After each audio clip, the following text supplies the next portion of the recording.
വിനായക ചതുർത്ഥി ആയതുകൊണ്ട് തന്നെ കൊഴുക്കട്ട, മോദകം എന്നാണല്ലോ പറയുക. കൊഴുക്കട്ട എന്നാണ് ഞങ്ങളൊക്കെ പറയുക. ഞങ്ങളിവിടെ മോദകത്തിന് കൊഴുക്കട്ട എന്ന് തന്നെയാണ് പറയണം കേട്ടോ.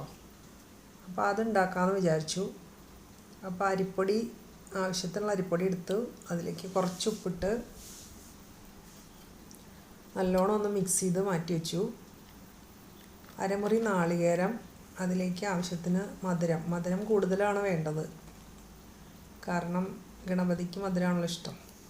അപ്പോൾ ശർക്കര ആവശ്യത്തിനിട്ട് കുറച്ച് ഏലക്കായ പൊടിച്ചതും കൂടി ചേർത്ത് നല്ലോണം മിക്സ് ചെയ്ത്